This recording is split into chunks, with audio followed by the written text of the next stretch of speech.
behavior is absolutely unilateral and unjustified. The Cuban people is resisting and overcoming isolation day after day creatively against this merciless economic warfare, which since 2019, in the midst of the COVID pandemic, was opportunistically escalated to an extreme, cruel and inhumane dimension. The effects are brutal.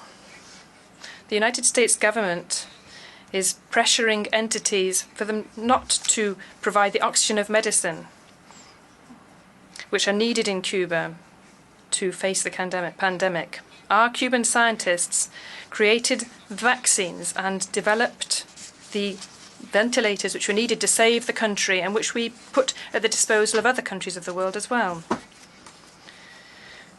With surgical and vicious precision, they calculated both in Washington and Florida how to inflict the greatest possible damage to Cuban families. The United States continues its actions and has tried to prevent the supply of fuel and lubricants to our country, which would be unthinkable in times of peace. In a globalized world, it is not only absurd, but criminal to prohibit access to technologies, including medical equipment, which have over 10% of United States components. It is shameful, their action against the medical cooperation provided by Cuba to numerous nations. It even goes so far as to openly threaten sovereign governments for requesting this contribution and meeting the needs for public health amongst their populations. The United States is depriving its citizens of the right to travel to Cuba, defying its own constitution. The intensification of the blockade has an impact on migratory flows in our country over the last few years, which means a painful cost for Cuban families and has demographic and economic consequences of an adverse nature for the nation.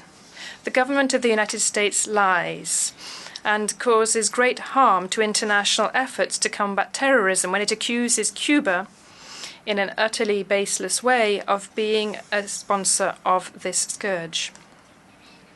Under the shield of this arbitrary and fraudulent accusation, they extort hundreds of banking and financial entities throughout the world and force them to choose between continuing their relations with the United States or maintaining their links with Cuba. Our country is truly under siege.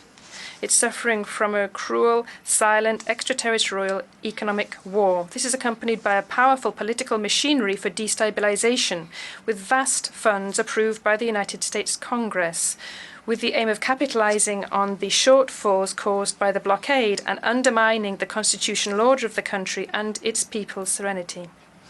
Despite the hostility of this government, we will continue to build bridges with the people of the United States, as we do with all peoples of the world. We will strengthen still further the links with Cuban immigrants in any part of the world.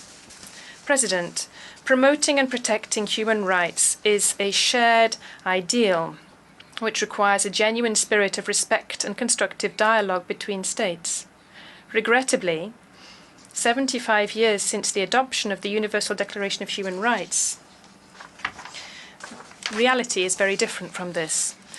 This has become a political weapon for powerful nations who seek to force their geopolitical designs upon independent nations, mainly those from the South.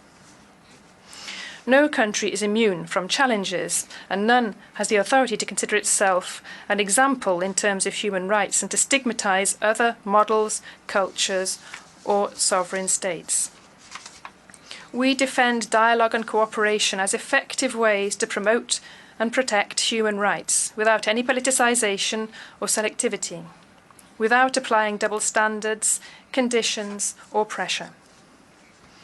In this spirit, Cuba has presented its candidature to the Human Rights Council for 2024 to 2026 in the elections which will take place on the 10th of October.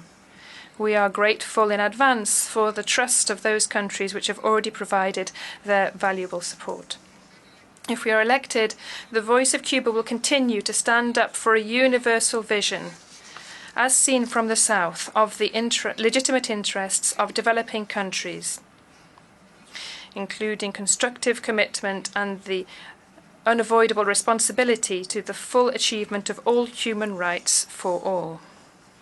Cuba will continue to bolster its democracy and its socialist model, which, although it is buffeted, has shown what a developing country can do, even if it is small in size and with scant natural resources. We will continue our transformative efforts to seek exits from the siege which is imposed upon us by the United States imperialism and ways to achieve the prosperity with social justice that our people deserves. In this endeavour, we will never renounce the right to defend ourselves.